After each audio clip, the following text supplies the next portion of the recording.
Muy bien, pues vamos a comenzar este precioso seminario. Felicidades a todos ustedes que han venido, porque el hecho que tú hayas asistido solamente implica que estás interesado en conocer, saber, entender la geopolítica en la cual el mundo se encuentra actualmente, las condiciones en que el mundo se encuentra actualmente y al mismo tiempo la brevedad de la vida que nos queda. La Biblia lo repite continuamente: somos peregrinos en un mundo que no es de nosotros, en un mundo ocupado por el enemigo, donde estamos en un campo de guerra. Tenemos que entender estas verdades. Estamos en un mundo que es un campo de guerra, donde el enemigo tiene el control de las personas que no tienen a Cristo. Dios rescata un remanente de este mundo, que somos la iglesia, para poder resistir, no perseguir, resistir al enemigo y permanecer firmes hasta el fin.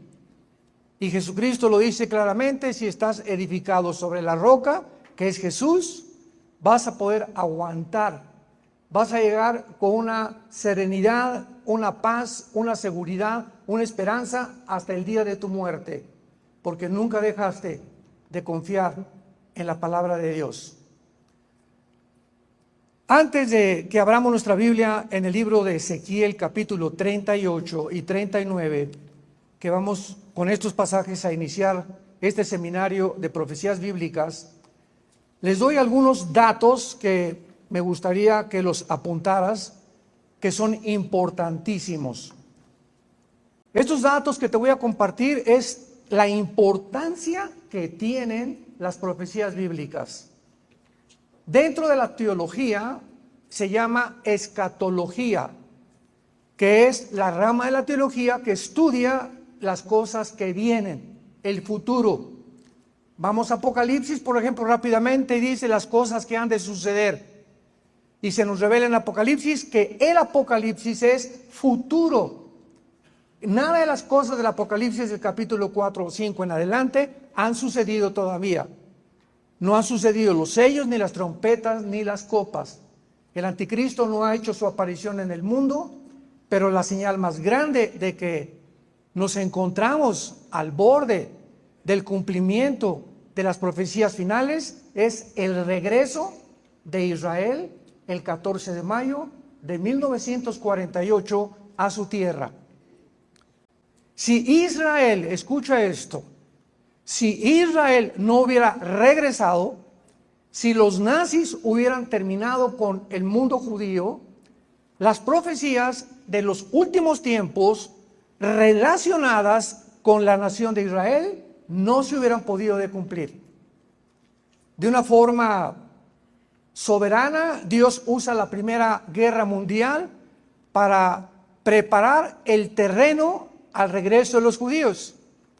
¿Qué significa esto? Que después de la Primera Guerra Mundial, el mundo otomano turco o el imperio turco tenía ocupada toda la región geográfica del Medio Oriente. Entonces era lógico que los judíos no podían regresar cuando los otomanos turcos tenían el control del Medio Oriente. Los ingleses y los franceses sacaron a los otomanos turcos del Medio Oriente en 1923. El general Allenby entró, fue a Egipto y cambió completamente, radicalmente el mundo del Medio Oriente. Pero todavía no estaban preparados los judíos para regresar a su tierra. La Segunda Guerra Mundial los preparó para regresar a su tierra. Entonces Dios ha usado de una forma progresiva. No hay ningún evento, ningún suceso en la historia, ni en la geopolítica, que sea coincidencial, que sea un accidente. Todo está absolutamente conectado cuando comenzamos a ser guiados por el Espíritu de Dios, porque Él es el que nos guía siempre, y podemos conectar los dots, como dicen en inglés, las piezas del rompecabezas, y hasta que tengamos un panorama, una pintura completamente clara. Antes de poder comparar un evento, viene lo que decía mi hijo Alan, el sensacionalismo o el amarillismo, que es tomar un versículo por acá, otro por acá, otro por acá, y armar una doctrina sin tomar en cuenta lo que dicen los otros pasajes del Antiguo Testamento. Y como la Biblia no es de interpretación privada, porque es la primera objeción que siempre me encuentro con personas que no son cristianas, politólogos, cronistas, entrevistadores en la televisión, es que la Biblia cada quien la interpreta y hay muchas interpretaciones. Discúlpenme, Señor, pero la Biblia no es de interpretación privada. ¿Qué quiero decir? Que es el mismo Espíritu Santo el que interpreta la Biblia. Segundo de Pedro, capítulo 1. En otras palabras, voy a Apocalipsis y encuentro cuernos y el menorá y encuentro las bestias, etcétera, etcétera. Yo no puedo decir, bueno, yo creo que esto significa esto. Tenemos que buscar inmediatamente, al venir Apocalipsis, checar. Dos libros importantísimos. Uno, Daniel. Sin el libro de Daniel no se puede interpretar el Apocalipsis. Ni el Apocalipsis sin conocer Daniel. Y Zacarías y Ezequiel. Porque son pedazos del rompecabezas que Dios nos busca, nos dirige para que diligentemente podamos descubrir el significado. Mientras tanto, pues son solamente meras especulaciones y muchas veces hipótesis o pensamientos humanos, precisamente por la falta de coherencia y de unidad en la palabra de Dios. Los datos que les quiero dar a entender son los siguientes. Están dados por la Enciclopedia de Profecías Bíblicas de J. Barton Payne. Busca la Enciclopedia de Profecías Bíblicas de J. Barton con B de burro, Payne, P-A-Y-N de Enrique, Payne. Escucha lo que dice. Hay 1240 profecías en el Antiguo Testamento. 1240 profecías en el Antiguo Testamento.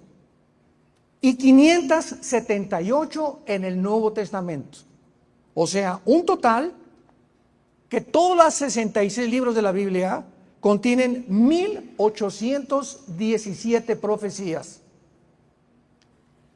Estas profecías están contenidas en 8352 versículos de la Biblia. En 8352 versículos de la Biblia. Y en la Biblia hay 31.125 versículos aproximadamente. Repito, en la Biblia hay 31.124 versículos. Esto nos da una conclusión, escucha, que el 30% de lo que está escrito en estos 66 libros que forman el compendio de la Biblia es de profecías. El 30% o una tercera parte de la Biblia son profecías. Imaginémonos la importancia que el Espíritu Santo, Dios el Padre, le da a las profecías de la Biblia. Y finalmente, todas las profecías de la Biblia, absolutamente todas, se tienen que cumplir. Y no hay, ya no existe ninguna profecía que se dé fuera de la Biblia. Si alguien me dice, pues es que el presidente del Ecuador va a ser tal persona, por aquí por agua el Espíritu Santo me dice, etcétera, etcétera, yo siempre les digo, escribe Primera de Pancho 3:1 y pégaselo a la Biblia. Porque la Biblia termina de esta manera, en Apocalipsis, si alguno le agrega algo. O sea, la revelación de Dios está completa. No hay nada que agregar. Todo lo que Dios quería enseñarnos acerca del futuro está en las Sagradas Escrituras. Ya no hay nada que nos pueda Dios revelar que no esté en las Sagradas Escrituras. Y tenemos que tener muchísimo cuidado en estar escuchando, ¿verdad?, supuestos mensajes relacionados con el futuro, que va un temblor el mes que entra, o en diciembre, o esto y el otro. Disculpan, ¿verdad?, pero no está en mi Biblia. Son especulaciones, pueden ser coincidenciales. Como ahora está muy de moda el grupo de los Simpsons, tus preferidas caricaturas, que están anunciando que Trump lo van a matar, que esto y el otro, ¿verdad? Bueno, hay ciertas coincidencias con muchas cosas, porque el diablo dice en Apocalipsis 12 que sabe que su tiempo es corto. Y si tú ves, por ejemplo, profecías de Nostradamus, el 20% se cumplieron casi el 80% no se cumplieron. Y hay una ley en la Biblia, Deuteronomio 18, que si no se cumple el 100% de lo que alguien dijo, es un falso profeta. Tenemos que tener mucho cuidado con esto. Ahora, muy bien, aun cuando no sabemos el día ni la hora, Dios no está en contra que nosotros sepamos los tiempos y las sazones. Como le dice Pablo a la carta a los tesalonicenses, sabemos, ¿verdad?, que no ignoran ustedes los tiempos y las sazones de los últimos tiempos. Mateo 17, Cristo se enoja con los fariseos. ¿Cómo es posible que vean el cielo con los arreboles que están juntando y no entiendan los tiempos en que yo tenía que venir? La otra de las tribus de Judá conocían los tiempos de Dios. Entonces el hecho que nosotros podamos decir, bueno, de acuerdo a este análisis, tenemos, no sé, 4, 5, 10 años, pueden ser 15 años, es posible que Cristo venga antes. Yo tuve una conclusión que dice la Biblia en la parábola de la higuera, Mateo 24, la higuera es Israel, sin ningún lugar a dudas, que cuando la higuera reverdeciera, que fue en 1948, no pasaría una generación. Y una generación de la Biblia es, Salmo 90, 80 años, aproximadamente. Porque ya de Moisés en adelante, las generaciones de atrás quedaron. En Génesis 13 y 15 dice la Biblia que Dios le dijo a Abraham, le dijo, van a pasar ustedes 400 años prisioneros en Egipto. 4 generaciones, y ahí eran de 100 años las generaciones. Pero ya del Salmo 90 para adelante vemos que aproximadamente son 80 años. Yo dije 1948 más 80 es el año 2028. Entonces aproximadamente podría ser, aproximadamente, ¿por qué? Porque el calendario fue cambiado. Los judíos tienen un año de 360 días. El calendario gregoriano le agregó, el Papa Gregorio, en el siglo III aproximadamente, 5 días más. Entonces no podemos nosotros decir, vamos a contar 365 días de Cristo en nuestros días. Cristo muere en el año 33 aproximadamente, y Él muere bajo el Antiguo Testamento. Entonces no podemos contar desde el nacimiento de Cristo hasta el 2023 que nos salgan los números y las cuentas, porque tenemos que quitar los 33 años de Cristo para que ahí comenzó el tiempo de la gracia, de la iglesia, que fue una entidad completamente diferente a el pueblo de Israel, que lo vamos a ir viendo poco a poquito. Entonces todas estas cuentas y todas estas cosas que hacemos, tenemos que tener mucho cuidado, ¿verdad?, para nunca poder decir un día ni la hora. Pero sí podemos decir, ¿verdad?, estamos en los tiempos finales, como lo estamos comprobando en la Biblia, y Dios nos está alertando, como le dijo a Noé, prepárate, porque no hará Dios nada sin que se lo revele a los profetas. Voy a destruir el mundo, prepara una arca. Y ahorita Dios nos está alarmando, nos está alertando, prepárense porque vengo pronto. No sabemos en qué día, pero tenemos que estar preparados, porque no hay duda alguna que nos encontramos en la última generación. Muy bien, una vez que vemos esto en Ezequiel 38, es una profecía dada hace aproximadamente 2700 años. Voy a leer los primeros versículos para irlos exegéticamente describiendo y podamos irnos uniendo a esta maravillosa revelación de Dios en Ezequiel 38 y 39, que dice así: vino a mí palabra de Jehová diciendo, hijo de hombre, pon tu rostro contra Gog en tierra de Magog, príncipe soberano de Mesec y Tubal, y profetiza contra él. Y así ha dicho Jehová el Señor, he aquí yo estoy contra ti, oh Gog, príncipe soberano de Mesec y Tubal. Y te quebrantaré y pondré garfios en tus quijadas. Te sacaré a ti y a todo tu ejército, caballos y jinetes de todo el tiempo equipados, gran multitud con paveses y escudos, teniendo todos ellos espadas. Versículos 5 y 6 son los más importantes de este capítulo, porque se describen las naciones, que hace 2600 años muchas no existían, y no se describen con el nombre que tienen ahorita. ¿Cómo podemos ubicar estas naciones, como lo vamos a ver, que son realmente las que actualmente ocupan ese lugar por su situación geográfica? Persia, 1985 le cambió el nombre a Irán. Persia es el nombre de Irán. Señores historiadores que nos visitan, estudiantes de la palabra y de toda la geopolítica, hasta 1985 se le cambia el nombre a la República de Irán. 1979 se le vuelve a cambiar el nombre a la República Islámica, ya que sacaron al Shah de Irán, ahora es la República Islámica de Irán. Persia, Cusifut. ¿Quiénes son Cusifut? Si vamos al capítulo 10 del libro del Génesis, vamos a encontrar que después del diluvio se formaron 70 naciones. 70 naciones descendientes, las 70 naciones y las aproximadamente 200 que hay actualmente en el mundo, de 3 hombres.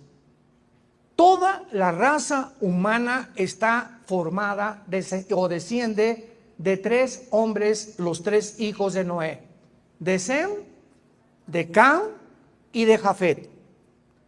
De Jafet desciende todo el mundo anglosajón. Estamos hablando de Europa. De Sem, todo el mundo semítico. Estamos hablando del Medio Oriente, del Asia Central y del Asia Menor. Por eso es un gran error decir, eres antisemita, porque cuando decimos antisemita, siempre nos dirigimos o creemos que es en contra de los judíos. Pero los árabes también son semitas. Los chinos son semitas, porque toda esa área geográfica es la de Sem. Y todos estos que se formaron en el Asia emigraron a formar el continente americano en el cual tú y yo vivimos. Entraron por el estrecho de Bering, Alaska, y entonces los apaches, los sioux, los cherokees, los tlaxcaltecas, los zapotecas, los aztecas, los aucas, los lacandones, todos los indígenas que forman el continente americano, ¿de dónde salieron? ¿De dónde vienen? ¿Por qué tienen las mismas características faciales? La mayor parte de ellos, porque todos vienen del continente semítico o de la descendencia de Sem. Y finalmente tenemos a Cam, que formaron el continente africano. Así que todos en el mundo no hay más que 3 descendencias, de Jafet, de Cam o de Sem. Cuando la Biblia dice aquí en el versículo 5, Cus y Fut, vayamos rápidamente a Génesis capítulo 10 y veamos de quiénes de los 3 hijos de Noé descienden Cus y Fut. Dice así, versículo 5, de estos poblaron las costas según su lengua, conforme a sus familias, en sus naciones. Los hijos ¿de quién? De Cam. ¿Qué formó Cam? El continente africano. Cus, Mizraim, Fut y Canaán. Y los hijos de Cut, Seba, Avilá, Saftá, Rama, Safteca, y los hijos de Rama, Seba y Dedán. Vemos inmediatamente entonces, regresamos a Ezequiel 38, que cuando la Biblia menciona a Cus y a Fut, se está refiriendo a las naciones del norte de África, que forman actualmente Marruecos, Libia, Sudán, Etiopía, etcétera, etcétera. Entonces vemos que regiones de África se están describiendo que formarán la alianza de la invasión futura contra Israel junto con Irán. Hasta ahí vamos bien. Ezequiel 38, versículo 6. Gomer y todas sus tropas, la casa de Togarma, de los confines del norte y todas sus tropas, muchos pueblos contigo. Cuando hablamos de Gomer, la mayor parte de los escatólogos en el mundo la relacionan con Alemania o la zona de la Anatolia geográfica que está alrededor de Armenia, de Argelia o de Turquía, porque Togarma es Turquía. Entonces aquí tenemos ya un grupo de naciones que está la Biblia describiendo que van a formar parte de una invasión futura. Esto es asombrosamente, con una exactitud que solo Dios la pudo describir, vendrán contra Israel. Vamos a trasladarnos ahora a los eventos del último año. Escuchen esto, del último año. Estas naciones nunca, jamás en la historia habían formado una confederación política.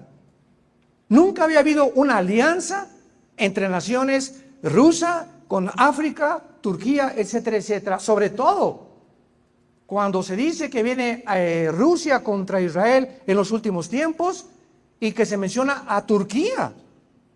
Pero un momento, Turquía hace un año, yo platiqué con un amigo mío que amo mucho y que tiene otra perspectiva profética, y me decía: Armando, ¿cómo puedes incluir a Turquía cuando pertenece a la OTAN? O sea, al ejército de Europa. Entonces, Turquía tendría que rebelarse contra la OTAN y unirse a Putin para que las profecías se cumplieran. Y eso fue exactamente lo que sucedió durante la pandemia. Vamos a profundizar un poco más adelante acerca de esto, pero en la pandemia vamos a ver que se le cortaron a Rusia todas las transacciones internacionales del SWIFT. No podía Rusia ya transferir dinero a ninguna nación de Europa, ni Europa a Rusia. En fin, ¿verdad? De acuerdo al plan, porque fue un plan del presidente Biden, arrinconar económicamente a Rusia. Se les volvió la espada en contra de su propio corazón, porque no le hicieron absolutamente nada las sanciones económicas a Rusia, simplemente porque Rusia provee el 60% del gas de Europa a través del gasoducto Nord Stream, que intentaron volar y que volaron y causaron un daño increíble a Europa.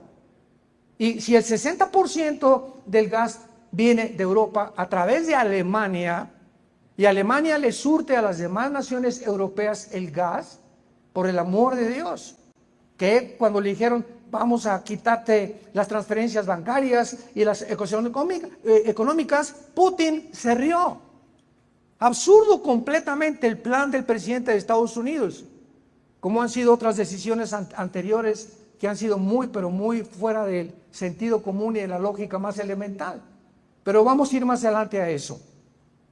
Entonces vemos nosotros que aquí se describen estas naciones hace 2700 años que actualmente están unidas. El último acontecimiento es el golpe de estado en la nación africana de Níger. No Nigeria, porque Níger y Nigeria son dos naciones diferentes africanas.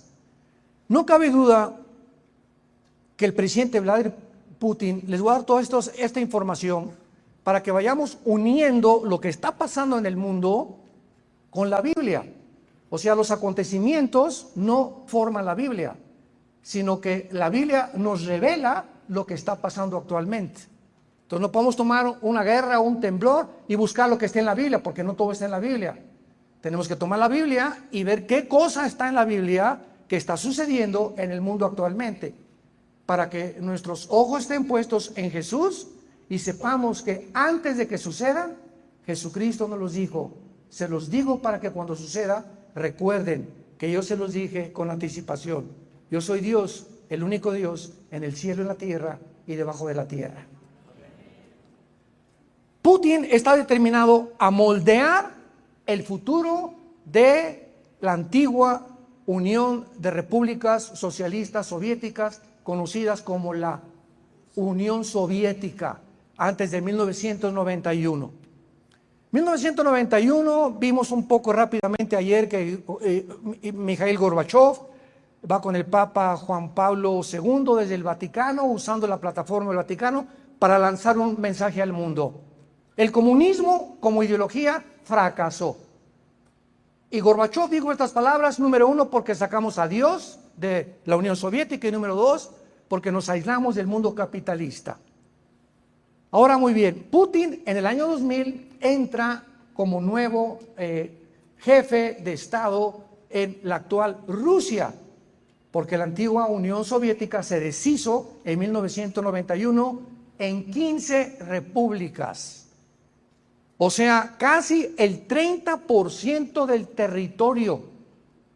El 30% del territorio que pertenecía a la Unión Soviética se perdió en 1991 con la caída del comunismo. ¿Cuáles son estas naciones actuales? Que se separaron de la Unión Soviética: Kirguistán, Kazajistán, Kirguistán, todas las naciones que están alrededor del Mar Caspio y el Mar Negro. Y que, interesantemente, todas estas naciones forman la región geográfica de Magog. Hasta me da escalofríos la maravillosa exactitud de la palabra de Dios. Lo vamos a ver con más tranquilidad. Entonces, hubo un pacto que se llamó el Pacto de Varsovia el siglo pasado, donde bajo un presidente ruso se firmó con la OTAN. Y la OTAN es el ejército de Europa. Europa tiene un ejército, las naciones que pertenecen a la Unión Europea, que se llama la OTAN, la Organización de Naciones del Tratado del Atlántico del Norte, que es lo que significan las siglas OTAN. Muy bien. Y OTAN prometió a Rusia, después de que cayó el comunismo, que ya no se iba a extender la OTAN. O sea que la OTAN ya no iba a tratar de avanzar hacia el norte de Europa y al oriente de Europa, que es casi, ¿verdad?, a la izquierda de Rusia, para ocupar esas naciones, porque harían peligrar la estabilidad y la seguridad futura de Rusia. O sea, olvídense ya de Rusia. Quédense ahí, por favor, señores, en la organización que tienen ahí en Europa, y no avancen más. Y se firmó un tratado. Sin embargo, a principios de este siglo se comenzó a violar este tratado. Y cuando entra el presidente Joe Biden, después la humillante derrota que tuvo en Afganistán, cuando el grupo talibán sacan a los norteamericanos de Afganistán, vergonzosamente dejando más de $6 billones en armamento, en helicópteros, en computadoras, en armas tecnológicas modernas, pues quedó bastante incómodo el presidente Biden, y llegamos a un punto ahorita en el mundo donde ya no es Rusia contra Ucrania. Lo voy a explicar. Estamos en un punto en el mundo donde los dos hemisferios del mundo, el occidental y el oriental, se enfrascan por primera vez. Siempre ha habido guerras, y Francia en África, Inglaterra en África, los musulmanes en el Medio Oriente, pero hasta este momento de la historia es las dos mitades del mundo, el Medio Oriente, el Occidente y el Oriente y el Occidente, que se enfrentan como dos colosos para poder determinar quién finalmente se apodera del mundo entero. El presidente Biden es el primer presidente con esta ambición global ya. Ahora tenemos que aprovecharnos que Rusia, etcétera, etcétera, vamos a seguir avanzando, convence a la Unión Europea, vamos a seguir avanzando, tenemos que tomar naciones que vayan cerca de Rusia, y la más cercana es Ucrania, gobernada por un hombre judío, Zelensky. Qué ironía, ¿verdad? Zelensky es judío, muchacho joven que antes de ser presidente era cómico de la televisión, era un comediante, nunca fue político. Vamos poquito a poquito. Entonces, dice Biden, ¿verdad?, vamos a tratar de avanzar hacia Ucrania, la inteligencia rusa, porque Vladimir Putin, escucha esto, Vladimir Putin es el estratega político-militar número 1 en el mundo actualmente.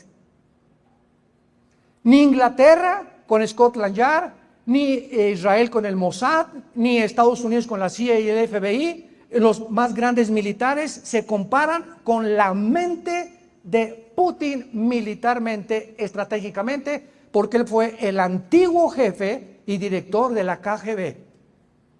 Significa que él fue el jefe del servicio secreto y de espionaje de la Unión Soviética. Así que él tiene una perspectiva y una visión geopolítica asombrosa. Y es un hombre, ¿verdad?, con una inteligencia, le puedes llamar diabólica, como tú le quieras llamar, pero en el momento que él escucha y sabe que la OTAN va a seguir avanzando hacia el norte y que quiere en Ucrania, porque si la OTAN o el ejército de la OTAN, aunque Ucrania no pertenece a la OTAN, ese es el problema que se enfrascó Estados Unidos y la Unión Europea con Rusia. Si la OTAN llega a convencer a Ucrania, escúchame, si la OTAN, el ejército de Europa, llega a convencer a Ucrania que necesitan convertirse a la OTAN, en ese momento la OTAN pone armas nucleares apuntando a Moscú, que llegarían en menos de 10 minutos. Es exactamente, yo lo he dicho, como en México, si ahorita nuestro presidente le permite a Rusia poner misiles apuntando a Estados Unidos, ¿qué haría Estados Unidos? ¿Se cruzarían de manos? Dirían, oye, presidente mexicano, o me sacas aquí los misiles o vamos a tener un problema muy, muy grave. Y fue exactamente lo que sucedió a principios de 1960. Khrushchev, primer ministro de Rusia, pone misiles en Cuba, apuntando a Estados Unidos de Norteamérica. La CIA le comunica al presidente John Kennedy en aquel tiempo que había misiles ya a través de los satélites que estaban ocupando la isla de Cuba apuntando a Estados Unidos. Y Kennedy no se quedó con los brazos cruzados. Inmediatamente dijo, esto no lo vamos a permitir. ¿Por qué? Porque, pues, ¿cómo vamos a permitir esto, verdad? Que nos vayan a bombardear en cualquier momento. Le mandó un recado a Khrushchev, o los sacas y los retiras, o entramos a una tercera guerra mundial. Fue el primer intento de una guerra nuclear en el siglo pasado. El tiempo más peligroso que aproximó al mundo a una guerra nuclear fue la invasión a Cuba de Rusia. Khrushchev es convencido, sabe que Kennedy está determinado y saca los misiles y se van a Rusia. Se salvó el mundo de una guerra nuclear. Es exactamente lo que está pasando y se vuelve a repetir en Ucrania. Putin dice, me sacan y salen de Ucrania y no entran a Ucrania ni me ponen misiles o vamos a entrar a una guerra nuclear. Entonces Putin manda 150,000 soldados que rodean toda la frontera de Ucrania. Estados Unidos se da cuenta, el presidente Biden, que sus sueños de convertir en Rusia están todavía muy lejos, que Putin no es un pato muy fácil de poder matar, y entonces comienzan a aplicar sanciones económicas a Rusia, sí, olvidándose, ¿verdad?, de que las sanciones económicas no funcionaron, porque inmediatamente China se une con Putin. Xi Jinping, el presidente de China, se une Rusia, China, Irán, actualmente este año Arabia Saudita, la India, Siria, Irak, casi todas las naciones del Medio Oriente están controladas. Y ahora con el golpe en Níger de África, las naciones de África acaban de tener hace menos de 2 semanas, más de 40 naciones se juntaron con Vladimir Putin. La Biblia dice que en los últimos tiempos las naciones que se iban a unificar serían naciones de Europa, del norte de África y del Medio Oriente para invadir Israel. Y ahora la finalidad principal de Putin es que las naciones de África estén convencidas Porque ¿quién creen ustedes que dio el golpe de Estado en Níger hace una semana? El grupo mercenario llamado Wagner, que acaban de derribar el avión hace 2 o 3 días, donde iba Prigozhin, el director, que era el brazo derecho mercenario de Putin. Y fue el que dio el golpe de Estado en Níger y quería seguir expandiéndose a través de mercenarios Putin, uniendo a las naciones de África, convenciéndolas que dejen Europa y Estados Unidos y ahora se convierten bajo el protectorado de Rusia y de China. Y China y Rusia actualmente son las 2 naciones más poderosas del mundo entero. Este tratado que quisieron hacer con otras declaraciones deja claro que Putin anhela un mundo donde Rusia presida o gobierne a una unión eslávica compuesta por Belarus, Rusia, Ucrania, Kazajistán y Kirguistán, las naciones que se separaron de Rusia en 1991.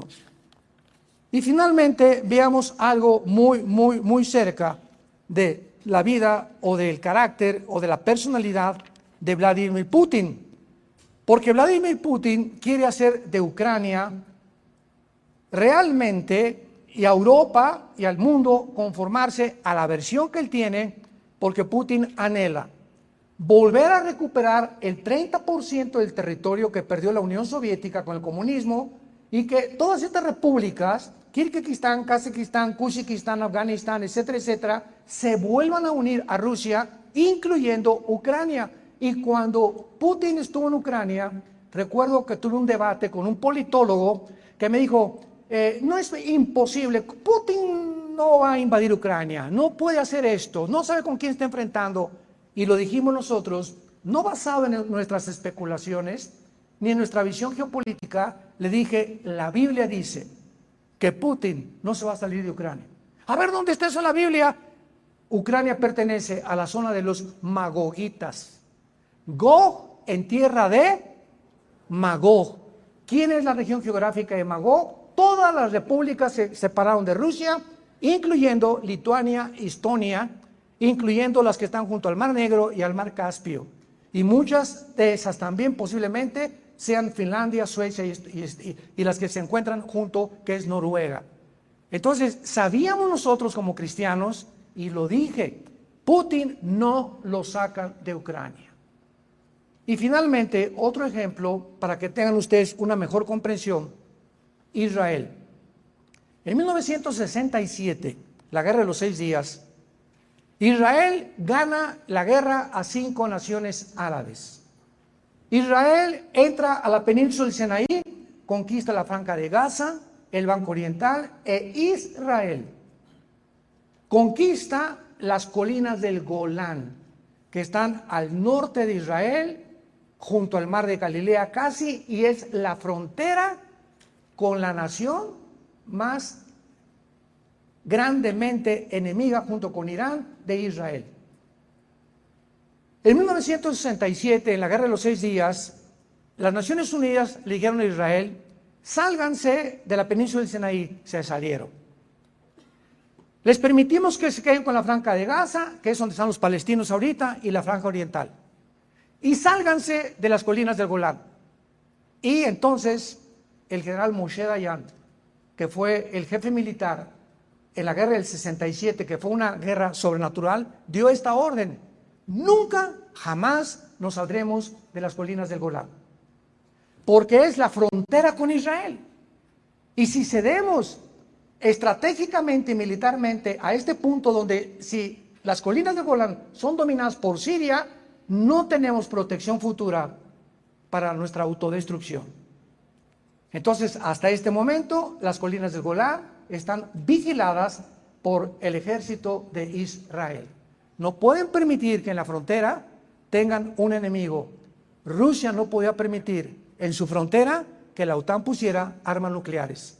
Y hasta este momento, si Ucrania se une a la OTAN, explota la guerra, porque Putin no lo va a permitir. Vayamos ahora, después de estos datos importantes, para comprender en qué situación se encuentra esta profecía, Gog es el nombre de un jefe, comandante. Se podría llamar el título de zar o el título de faraón. Es el nombre hebreo que implica liderazgo.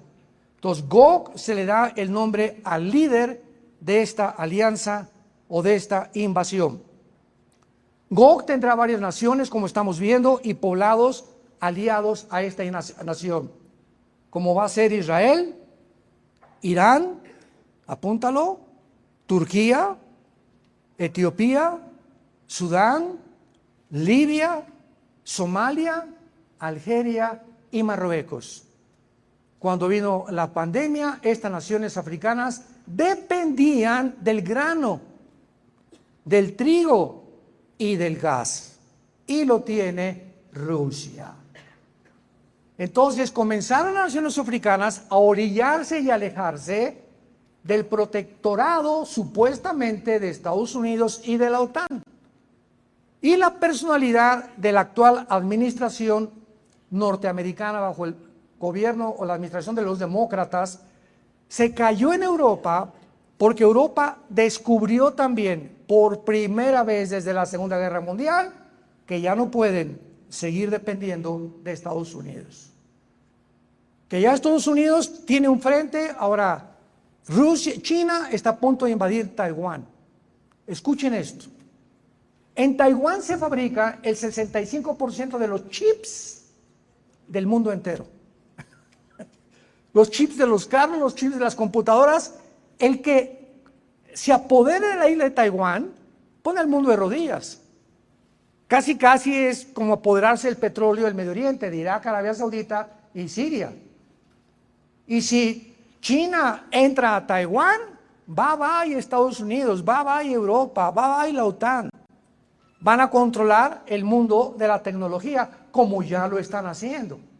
Ahorita tecnológicamente creo que no hay nadie que avance más que China en el mundo tecnológico, unas cosas impresionantes que están desarrollando. Si Corea del Norte invade Corea del Sur, se estalla otra guerra. Si Siria invade junto con Irán, Israel, estalla otra guerra. Y si Rusia manda un primer misil a Estados Unidos se acaba. Bíblicamente no aparece Estados Unidos en la Biblia. Ahora, en penúltimo lugar, para terminar esta primera sesión, solamente les comparto lo siguiente. Estados Unidos tiene portaaviones, tiene aviones, tiene tanques de guerra, tiene soldados, pero la única nación en el mundo actualmente más poderosa en cabezas nucleares es Rusia. Rusia tiene el armamento nuclear más grande del mundo, con los submarinos como el Poseidón, que tienen torpedos que no pueden ser rastreados, y que hay ya submarinos cerca de Alaska y en el Atlántico apuntando a Estados Unidos. No se pueden rastrear mediante el más sofisticado o aparatos o computadoras modernas para poder detectar que hay submarinos debajo del mar. Pero más adelante vamos a hablar más de las armas de aquí. El punto es el siguiente. Una vez me dijeron, bueno, mire, estamos en un mundo, esto no puede suceder.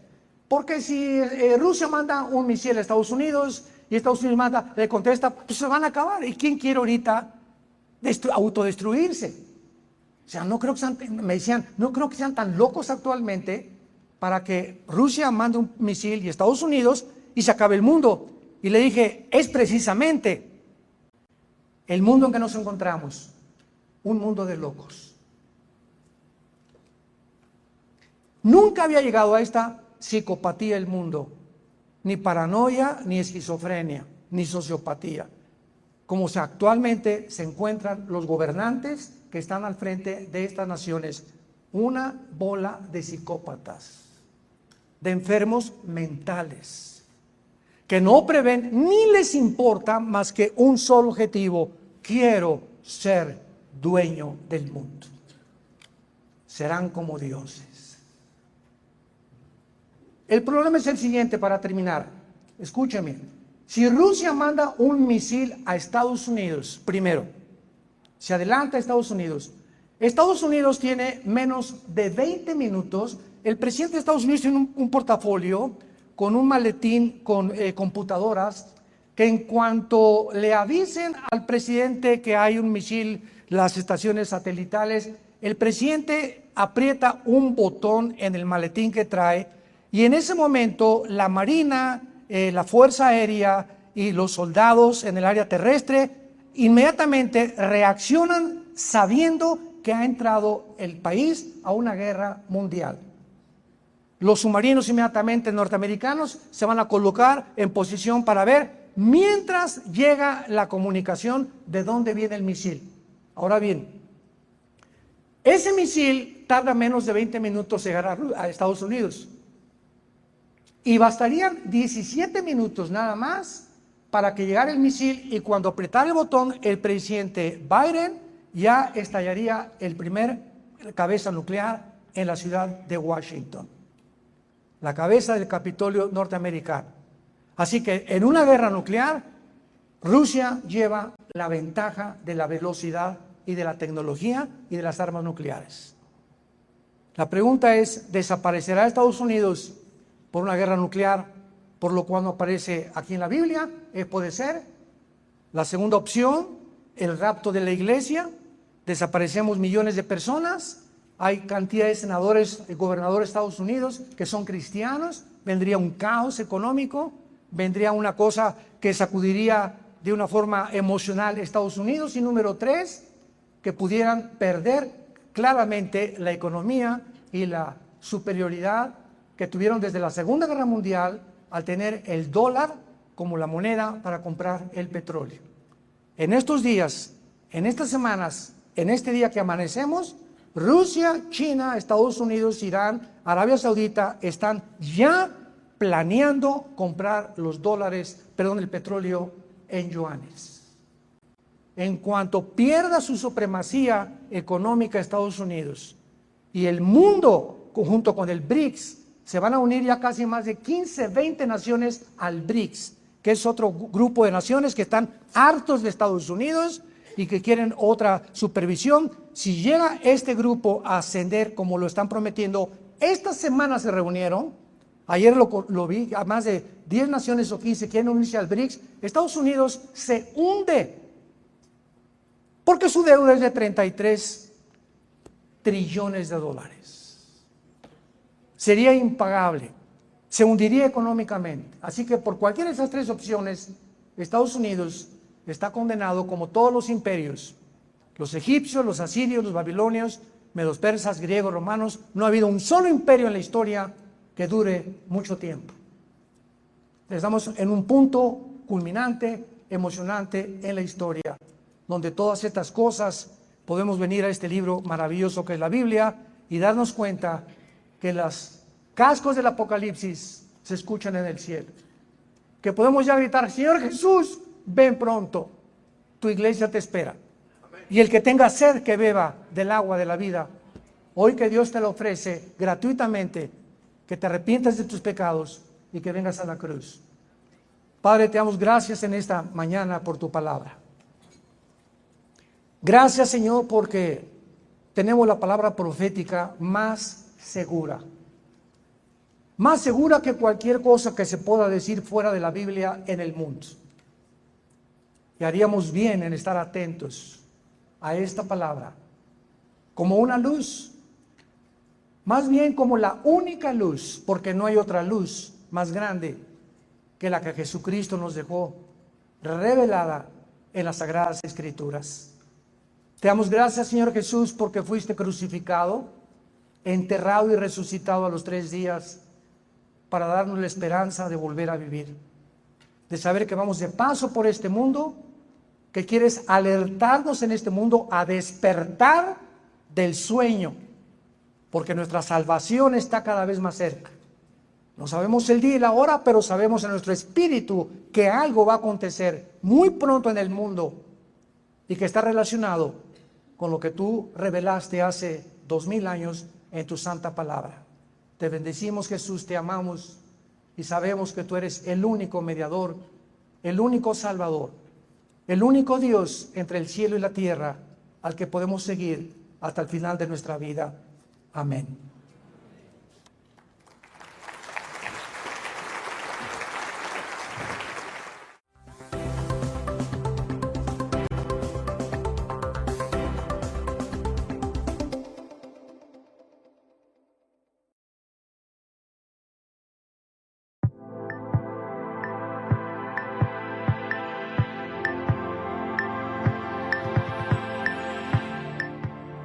es para Vida Nueva para el Mundo un privilegio que usted nos permita llegar a través de este medio para que reciba una entrega más de esta serie de programas especiales Preguntas al Aire, a donde el doctor Armando Alducin va a continuar respondiendo algunos cuestionamientos que quedaron pendientes de la semana pasada con respecto al pueblo de Israel. Por lo pronto damos la bienvenida y saludamos afectuosamente al doctor Armando Alducin. Doctor, ¿cómo está usted? Muy bien, muy buenos días. Ahorita ya me encuentro en la ciudad de Toluca. Gracias a Dios que ya podemos volar de Estados Unidos aquí a México y de México a Estados Unidos sin ningún contratiempo. Y pues vamos a aprovechar ya en tratar de estar un poco más seguido aquí en México ya con la dirección de Dios. Pues bienvenido, doctor. Quedaron pendientes algunas cuestiones con respecto a Israel. Una de estas era, ¿por qué Dios escogió al pueblo de Israel? Muy bien, muy buena pregunta. Esta es una pregunta no solamente desde el punto de vista teológico, sino también geopolítico, porque durante muchos años, podríamos decir varios siglos, la gente no ha podido comprender la razón intrínseca por la cual Dios escogió a la nación de Israel. Desde luego que cuando no conocemos las respuestas a muchas preguntas, pues comenzamos a especular, a filosofar, a hipotetizar, y se ha manejado, por ejemplo, el sentido de que, bueno, ¿y por qué Israel escogió Dios a Israel y por qué no a los italianos? ¿Por qué no a los franceses? ¿Por qué no a los árabes? ¿Por qué no a los mexicanos? Etcétera, etcétera. Y esto da también lugar a muchas envidias. Y sabemos nosotros que pues desde hace 2000 años para acá, Cristo profetizó al pueblo de Israel que serían perseguidos, fueron dispersados por todas las naciones del mundo en el año 70 después de Cristo. Y vamos a ver entonces la razón por la cual Dios escoge a Israel para ampliar nuestro panorama y que podamos nosotros comprender más la mente de Dios. No cabe duda que este es uno de los misterios más grandes que ha enfrentado la historia, repito, y el regreso de Israel a su tierra el 14 de mayo de 1948, después de haber sido exiliados casi 2000 años, todas estas naciones que la rodeaban antes de la Primera Guerra Mundial, en el siglo XVIII y XIX principalmente, pues nunca nadie se imaginó que Israel pudiera regresar a su tierra. Sin embargo, vemos nosotros que esto fue un cumplimiento de las profecías bíblicas. En primer lugar, cuando Dios forma al ser humano, Dios es lógico que tenía que darle leyes al ser humano. Después de haber establecido las leyes cósmicas del espectro electromagnético, la ley de la gravitación, las leyes nucleares, la fuerza primera y la fuerza más débil de lo nuclear, Dios tenía que darnos leyes también éticas, leyes de que pudiéramos nosotros tener un código de conducta para poder vivir. Entonces Dios escoge a Israel para darle tres tipos principales de leyes. La primera, la ley donde ellos tenían que saber que Dios es un Dios moral. Dios es un Dios que tiene que juzgar el pecado, que nosotros recordemos que somos seres humanos, agentes morales responsables de nuestras acciones. Por lo tanto, necesitábamos un código de conducta. El hecho de que el ser humano haya caído en pecado y que hayamos nacido en pecado nos deshabilita, nos excluye para que nosotros nos atrevamos a definir el pecado. Entonces, el ser humano, por desconocer la ley de Dios, a lo bueno le llama malo, a lo malo le llama bueno. Pero en los 10 mandamientos que Dios le dio a Israel en el libro del Éxodo, encontramos el código de conducta más perfecto que existe, más que el código de Hammurabi, más que cualquier lección moral que los sumerios hayan podido heredar al mundo contemporáneo. Y en los 10 mandamientos que están en el libro del Éxodo, 4 mandamientos están relacionados con Dios y los otros 6 están relacionados con el ser humano. Ya sabemos que los que están relacionados con el ser humano son: no robarás, no mentirás, no matarás, no desearás la mujer de tu prójimo. etcétera, etcétera. Pero el ser humano también necesitaba saber cómo acercarse a Dios. Entonces, después de dar el código moral, Dios les da el código ceremonial en el libro de Levítico. Dios establece desde el principio que nos acerquemos a Él a través de la sangre. Y la sangre corre desde el libro del Génesis hasta Apocalipsis como una línea por toda la Biblia, y muchas personas que no son cristianas dicen, oye, pero es que este es un libro ensangrentado. ¿Cómo es posible que Dios haya mencionado tantas guerras y tantos sacrificios, cientos y cientos de sacrificios que los judíos hacían para aplacar, ¿verdad?, el castigo o el juicio de Dios sobre el pueblo de Israel? Pero cuando nosotros vemos que Dios da un mandamiento, detrás se encuentra su sabiduría.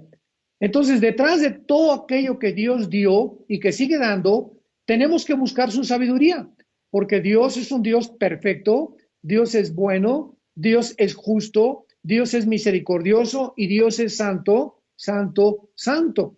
Entonces, el ser humano tiene que comprender eso. Y en las leyes ceremoniales, dijo Dios, no se acerquen a mí sin antes haber derramado sangre de un animal inocente. El animal, de acuerdo, si eran clases pobres, podían ser aves o pájaros. Si tenían un poco más de dinero, becerros. Podían también traer la oveja, el sacrificio, los corderos, etcétera, etcétera.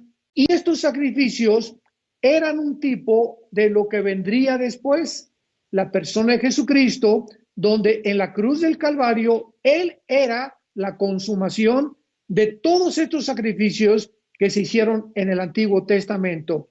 Ahora bien, la pregunta que corresponde a continuación es, ¿por qué la sangre de un animal inocente? Bueno, en el libro de Levítico capítulo 11, versículo 17, la Biblia dice, la vida de la carne está en la sangre. Y ustedes que nos están viendo en este momento, apunta ahí en tu Biblia la palabra vida, ponle arriba si quieres o en el margen de tu Biblia. La palabra vida es la palabra hebrea nepesh. Se escribe con S de Samuel, H al final, al principio con N de Nancy, nepesh. Pero la SH en el hebreo se pronuncia como J. Entonces se pronuncia nepej con la J al final. Y esta palabra significa el alma. Entonces, vamos otra vez a volver a citar este versículo con el original hebreo. El alma se encuentra en la sangre. El alma se encuentra en la sangre. El alma es la vida del cuerpo que está a través de la sangre irrigando desde la punta de los pies hasta la punta de la cabeza. Y cuando Cristo derramó su sangre en la cruz, ¿qué cosa fue lo que derramó? Su vida, porque su vida estaba en la sangre. Entonces, toda la sangre de Cristo tenía que salir de su cuerpo hasta la última gota, porque derramó como libación su alma por nosotros. Y es en esa alma, en esa sangre, donde se encuentra el sustituto para pagar por la vida que nosotros teníamos que pagar por los pecados que hemos cometido. Entonces Dios, al dar las leyes ceremoniales, les explica en el libro de Levítico la razón de los sacrificios, y el libro de Hebreos, que todo cristiano debe estudiar, explica ya claramente de la A, la B, la C, etcétera, etcétera, las razones de cada sacrificio, las razones de por qué los sacerdotes del Antiguo Testamento no podían continuar, porque moría un sacerdote en el Antiguo Testamento, el hijo tenía que tomar el lugar, tenía que ser de la familia de Aarón, que era el hermano de Moisés, y de la tribu de Leví. Entonces todos los sacerdotes tenían que morir, y Dios escoge un sacerdocio desde Génesis capítulo 14, que se llama el sacerdocio de Melquisedec. La palabra Melquisedec significa el rey de justicia o el rey de Salem o Shalom, y a ninguna criatura, ni ángeles, ni principados, ni al arcángel Miguel, ni al ángel Gabriel, a nadie se le puede adjudicar el título de rey de justicia más que a Jesucristo. Y en el capítulo 9 de Hebreos encontramos la historia de Melquisedec, que es un representante de Cristo para el Nuevo Testamento. En otras palabras, el sacerdocio de Cristo, cuando él muriera en la cruz y abriera sus brazos, tenía que ser un sacrificio eterno. Y al morir Cristo, ya no se necesitaban sacerdotes para seguir ofreciendo sacrificios, porque dice Hebreos 10, del 10 al 12, que por un solo sacrificio nos hizo perfectos a todos. Entonces, si no entendemos esto, nos damos cuenta, ¿verdad?, cómo una religión que es el catolicismo romano, pues se brincaron la cruz, porque siguieron haciendo después de la muerte de Cristo sacrificios, y eso es lo que se conoce como el sacrificio de la misa, que según el Concilio de Trento es el sacrificio por los vivos y por los muertos. Cuando yo les hablo a mis amigos católicos, ¿tú sabes lo que significa la palabra misa? Pues casi ninguno lo puede realmente definir. Pues la palabra misa significa el sacrificio de Cristo por los vivos y por los muertos. Entonces, cuando conocemos la Biblia y cuando ya entendemos que ya no tiene que haber más sacrificios ni sacerdotes a quienes nos tengamos que acercar para que nos perdonen los pecados o para que nos den cierta penitencia, las vendas de los ojos se nos caen y comenzamos a ver claramente, realmente, lo que significa ser cristiano. Y en tercer lugar, Dios le da a Israel las leyes civiles en el libro de Deuteronomio.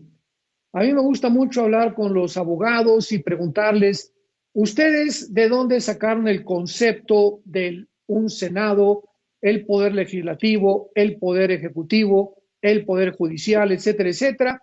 Y la mayoría me contestan que pues tal vez del Senado romano o de los griegos. Sin embargo, es ignorancia otra vez. Todas las leyes que constituyen los países, por ejemplo, en Estados Unidos, si tú cometes un problema, hay un juez, se llama la corte, el juez cita al abogado acusador, al abogado defensor, y se invita a cierto público para que sean testigos o muchas veces a un jurado cuando el caso es muy, muy profundo y tiene que evaluarse con varios meses antes de dictar sentencia. Muy bien, esta forma de este tribunal en Estados Unidos fue sacado de la Biblia y desgraciadamente pues no en muchos países se lleva a cabo este sistema de justicia. Aquí en México, por ejemplo, como se quedó muy famosa la frase de Pancho Villa, pues ajustícienlo o fusílenlo y después averiguan. O sea, aquí en México primero te meten en la cárcel y después demuestran tu inocencia. En Estados Unidos esto es en contra de la ley. Para que te metan a la cárcel y para que te puedan sentenciar, necesitan primero demostrar que eres culpable. En fin, bueno, entonces en Deuteronomio, por ejemplo, capítulo 1, pues Dios le dice a Moisés, escoge líderes de cada grupo, de cada tribu, para que pongan una venda en sus ojos y no vean a la persona que están juzgando. Y el juicio es mío. La sentencia que dicten es porque yo le establecí en mi palabra. Y de ahí viene precisamente el símbolo de la abogacía, que es una mujer con los ojos vendados, con una balanza en la mano y con una espada a la izquierda. ¿Qué significa? Que un juez, un magistrado, un abogado, un diputado, un agente del Ministerio Público, no debe ver con los ojos vendados si es rico o es pobre la persona. Tiene que efectuarse la justicia de acuerdo a la Constitución y a nuestras leyes, y por otro lado, la balanza tiene que ser equitativa.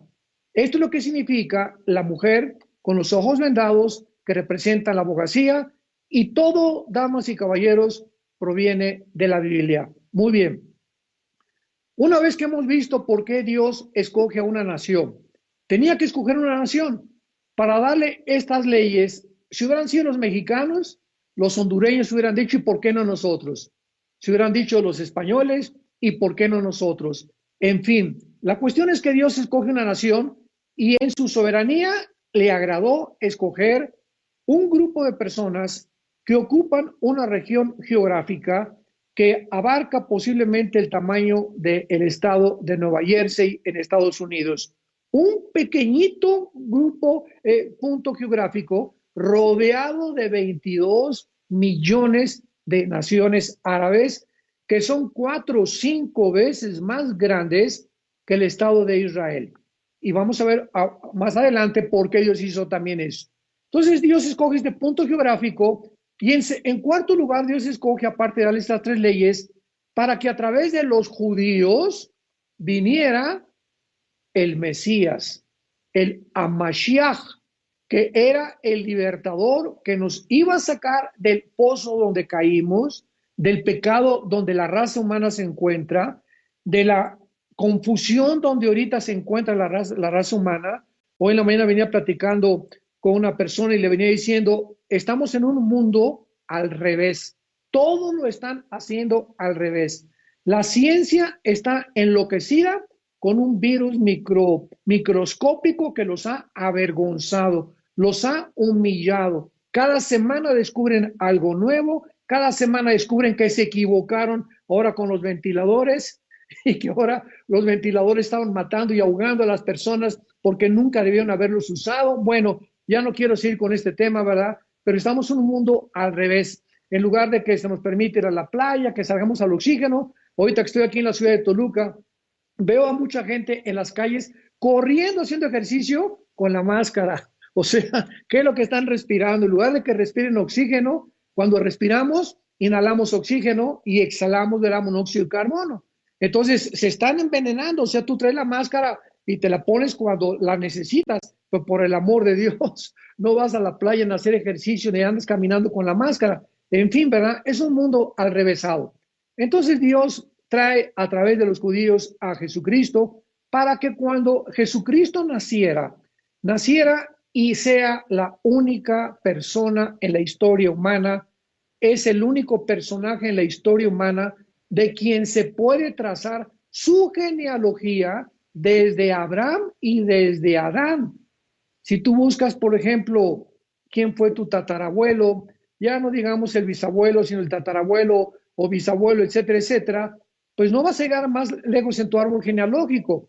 Regularmente en Europa los reyes de Holanda, de España, de Inglaterra tienen una genealogía que abarca, ¿verdad?, hasta 6, 7 generaciones hacia atrás, pero de Jesucristo se puede trazar su genealogía desde Adán hasta que Jesucristo nació.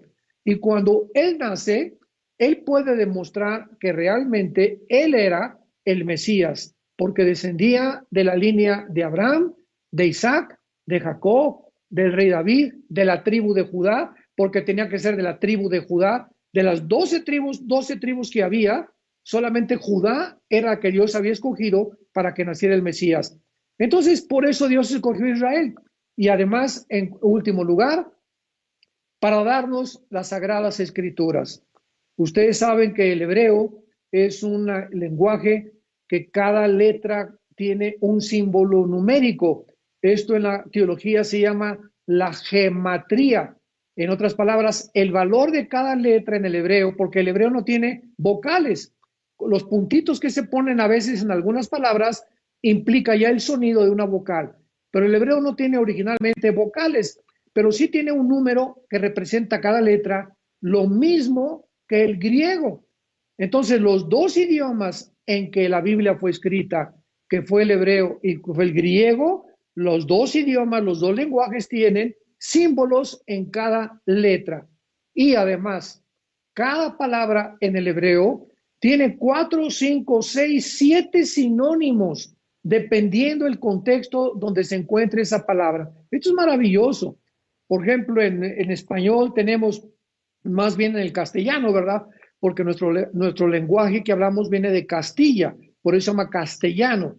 No hablamos mexicano ni español, el español es de España. Entonces hablamos el castellano. En castellano tenemos bonito, maravilloso, precioso, que son 3 palabras más o menos sinónimas.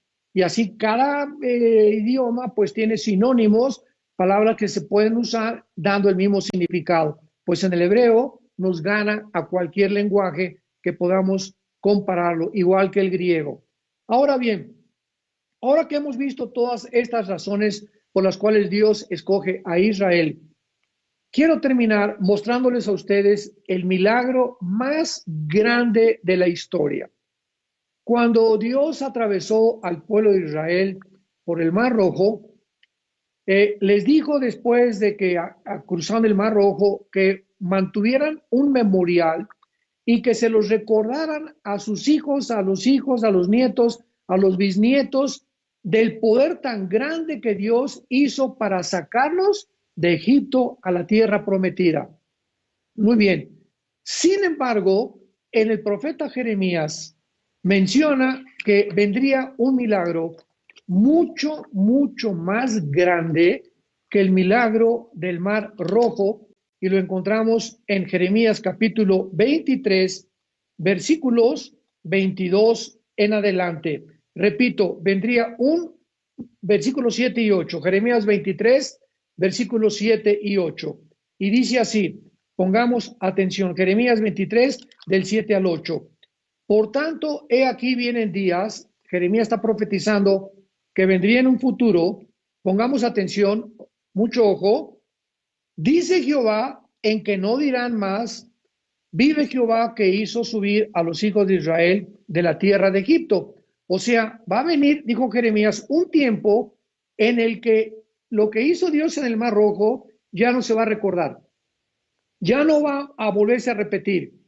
Versículo 8, sino vive Jehová que hizo subir y trajo la descendencia de la casa de Israel, de la tierra del norte, de todas las tierras donde yo los había echado, y habitarán en la tierra. En otras palabras, Dios estaba profetizando que vendría un milagro mucho más grande que los milagros del Mar Rojo, que los milagros de Elías, que resucitó personas aunque volvieron a morir todavía, los milagros de su discípulo Eliseo, en fin, el Antiguo Testamento es uno de los pactos donde encontramos unos milagros impresionantes. Desde luego que ninguno superó los milagros de Jesucristo. Pero lo que quiero compartirles es lo siguiente. ¿Por qué el hecho que Israel haya regresado el 14 de mayo de 1948 iba a ser el milagro más grande de acuerdo al Espíritu Santo que inspiró las Sagradas Escrituras de toda la historia humana? Y sin embargo, pues nosotros los cristianos solamente oímos, bueno, pues el 14 de mayo del 48 regresó a Israel, sin que tengamos nosotros la conceptualización ni la profundidad de lo que se encuentra detrás. Y es lo que les quiero compartir. ¿Saben ustedes que de estos milagros tuvo Dios que actuar casi un siglo antes para preparar a dónde Israel tenía que ser liberado? Y antes vamos a poner un paréntesis para explicar los caminos de Dios. Dios siempre te prepara en una etapa, vamos a llamarle la primaria, la escuela primaria. Y si tú no pasas la escuela primaria, no puedes pasar a la secundaria. Y si no pasas de la secundaria, no puedes pasar a la preparatoria. Si no pasas de la preparatoria, o sea, cada etapa de estudios te está, ¿qué cosa? Capacitando para que brinques a otra etapa un poco más complicada, con más información, más difícil, pero sin embargo te va desarrollando más y más tu mente, tu capacidad, tu perspectiva, tu responsabilidad y tu disciplina como ser humano. Entonces, toda la vida son etapas. Hasta los 10 años tenemos la niñez, de los 10 a los 20 otra etapa, de los 20 a los 30 la juventud, de los 30 a los 40, etcétera, etcétera. Y si tú entre los 20 y los 30 no pudiste desarrollar lo que Dios quiso que tú desarrollaras, comida sana, ejercicio, etcétera, etcétera, pues vas a pasar la época de los 30 a los 40 más difícil, porque pasaste de panzazo. Y si a los 40 todavía no entiendes, y en la etapa de los 40 a los 50 tampoco te has cuidado, al llegar al quinto piso, entonces vas a tener también mucho más problemas físicos y enfermedades preexistentes que no te van a preparar para la última etapa del ser humano, o sea, la tercera y la cuarta edad. Es lo mismo espiritualmente. Dios 40 años a Moisés, lo preparó ¿en dónde? En Egipto. Moisés estudió biología, matemáticas, astronomía, milicia y todas las disciplinas académicas que me quieras mencionar durante 40 años. Y después de esos 40 años, tú dices, bueno, lo está preparando para ser el próximo faraón, porque él como hijo de la hija del faraón, él era el heredero de Egipto, pero Dios lo estaba preparando para llevárselo a la otra etapa. ¿Cuál fue la segunda etapa de Moisés? No fue a ser el faraón ni el rey de Egipto, lo preparó para irse a un desierto 40 años para ver lagartijas. Ahí estuvo 40 años Moisés sin hacer nada. Nos imaginamos a Moisés esos 40 años. Oye Dios, espérame tantito, ¿cómo es posible que yo estudié para ser abogado, para ser psiquiatra, para ser astrónomo, etcétera, etcétera? Y de repente tengo que dejar mi carrera, tengo que dejar todo aquello en lo cual yo creí que me iba a servir para mi carrera, y de repente me llamas a ser pastor. O me llamas para otro ministerio para ser misionero. Y esos son los caminos de Dios, porque sus caminos no son los nuestros y sus pensamientos tampoco son los nuestros. Y finalmente Cristo 30 años martillando en el taller de carpintería, mesas y sillas con su papá, José. 30 años sin predicar, 30 años sin liberar, sin echar demonios, nada absolutamente tenía que hacer Cristo hasta el tiempo que Dios le había determinado en su providencia, que era a los 30 años. A los 30 años, cuando cumplió 30 años, fue al río Jordán, ahí lo estaba esperando su primo hermano Juan, hijo de Elizabeth, hermana de María, y Juan anuncia por primera vez cuando el Espíritu Santo baja, he ahí el Cordero de Dios que quita el pecado del mundo. Ahí comenzó el ministerio terrenal de Cristo en el río Jordán, y de ahí se lo llevó el Espíritu Santo, ¿a dónde? ¿A descansar? ¿A Cancún? ¿A Acapulco? No, de ahí se lo llevó al desierto a ser probado para que él pudiera manifestarle al mundo que verdaderamente era el Hijo de Dios. Muy bien. Entonces, Dios preparó el surgimiento de Israel en 1948 con un milagro impresionante. Pero veamos las etapas, esto es lo que les quiero compartir, que es maravilloso, que tuvieron que llevarse a cabo para que en el 48 no fue un accidente, porque cualquiera puede decir, ¿por qué no en el 49? ¿Por qué no en 1950? Dios tiene un tiempo, Dios tiene un segundo, un minuto, una hora, un día, una semana, un mes y un año para todo lo que Él hace. Él tiene la cronología y el tiempo exacto de todas las cosas. Muy bien. En el libro de Esdras, capítulo 1, vemos nosotros un ejemplo de cómo Dios comienza a preparar los planes que tarde o temprano los va a cumplir. Vemos que despierta Dios, número uno. Dios comienza dando el primer paso para que Israel regresara en el 48 en el siglo XIX, despertando a un judío llamado este hombre para que pudiera él levantarse y comenzar a conocer Teodoro Herzl. Teodoro Herzl es un judío que comenzó en el siglo XIX a tratar de, por favor, necesitamos regresar a la tierra, pero en el siglo XIX, ¿verdad? Estaba en manos, era un desierto, la tierra de Israel, se le llamaba Palestina porque un emperador romano le cambió el nombre de Israel para borrar el nombre de Israel y que se llamara Palestina. En fin, Dios comienza despertando a un hombre, el espíritu de un hombre, para que este hombre pudiera poner la primera piedra en el regreso a Israel.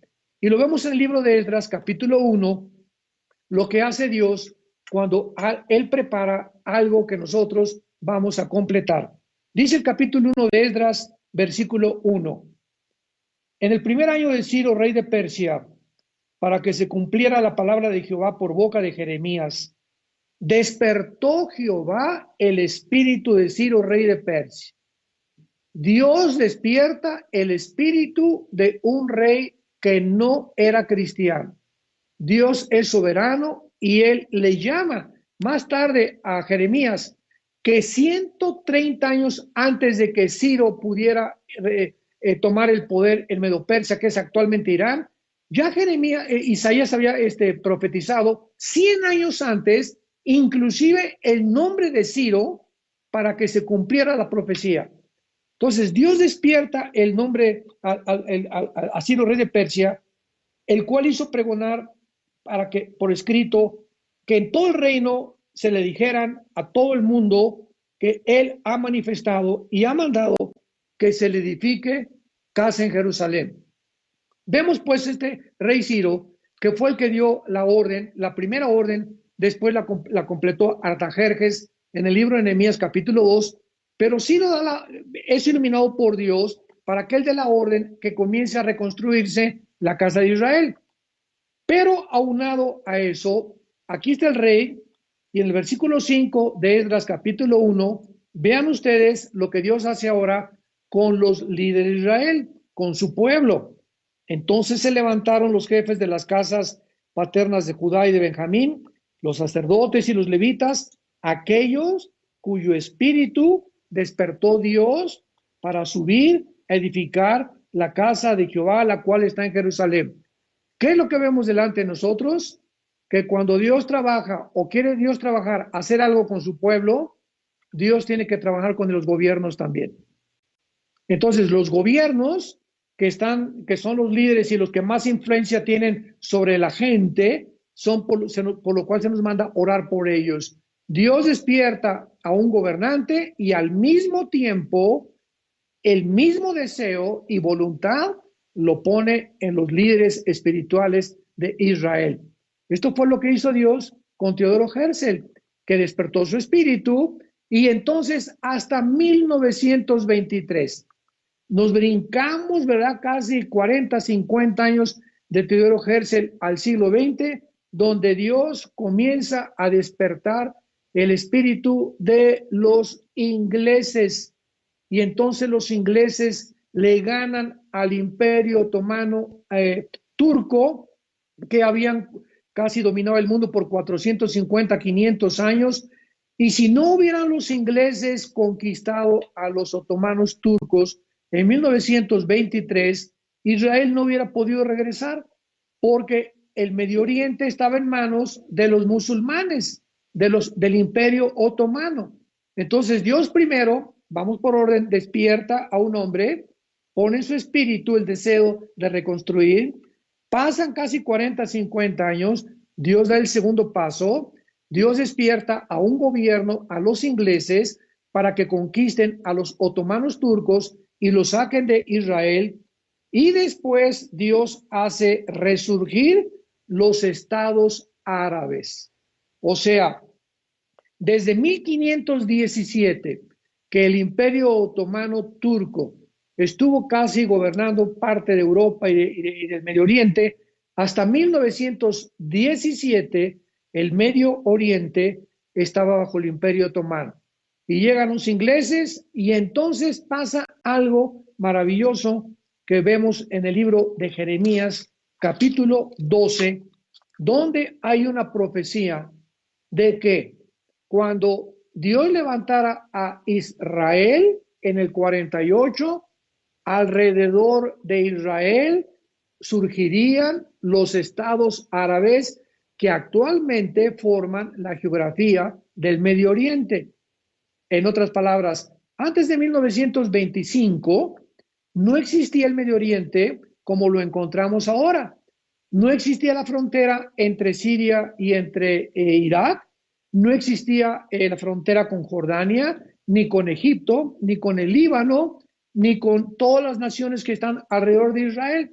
Fueron los ingleses los que repartieron el Medio Oriente junto con Francia después de 1930 hasta 1950.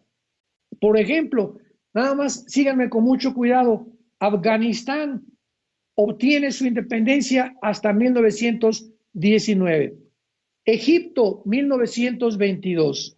Arabia Saudita, 1932. Persia o Irán, 1935. Líbano en el 43. Siria y Jordania en el 46. Israel en el 48.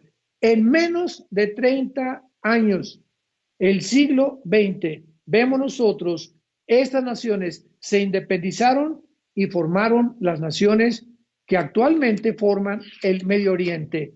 Y todo preparándose para que Israel regresara el 48 a su tierra. Y finalmente, pues vino la Segunda Guerra Mundial. Los nazis matan a 6 millones de judíos. Satanás, sabiendo que ya los judíos de alguna forma iban a regresar a su tierra y que si regresaban los judíos a su tierra, Satanás sabe de Apocalipsis 12 el poco tiempo que le queda, y algunas profecías las conoce muy bien, no todas, pero conoce algunas, sabiendo Satanás que los judíos estaban tal vez a punto por los movimientos geopolíticos que estaban dando en Europa, iba a regresar a su tierra, agarra a Adolfo Hitler, lo posesiona para que mate a todos los judíos que pudiera.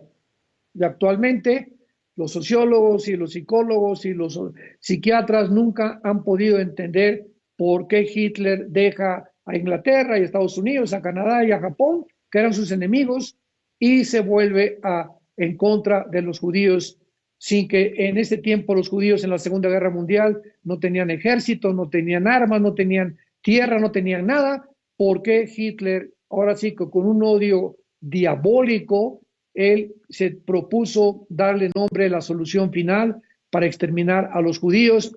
Acaba en 1945 la guerra, llegan los ingleses en el desembarco en Normandía junto con los franceses, en el lado este llega Rusia con José Stalin, rodean Berlín, se suicida Hitler y 6 millones de judíos encuentran muertos en los campos de Auschwitz, en Polonia, en Austria, etcétera, etcétera, y le concede la Liga de las Naciones, ahorita es la ONU, anteriormente era la Liga de las Naciones, que Israel regrese a su tierra, porque el regreso de Israel era imprescindible, era necesario para que el anticristo tenía que perseguir a alguien, y si los judíos no habían regresado, ¿a quién iba a perseguir el anticristo?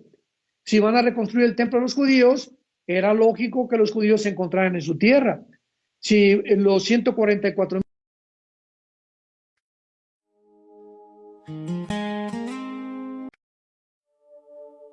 I'm just me, and you're just you. But somehow, that's everything we need.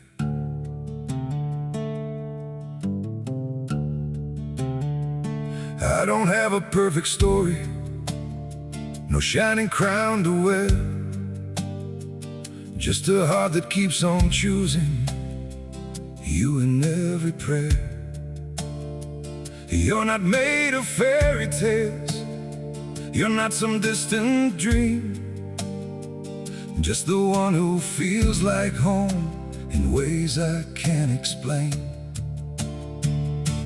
I'm just me and you're just you, nothing more, but it feels true. No disguise, no in between, just the way it's meant to be. We don't need to be someone, we don't have to chase the sun, in this world so wild and free. You belong with me.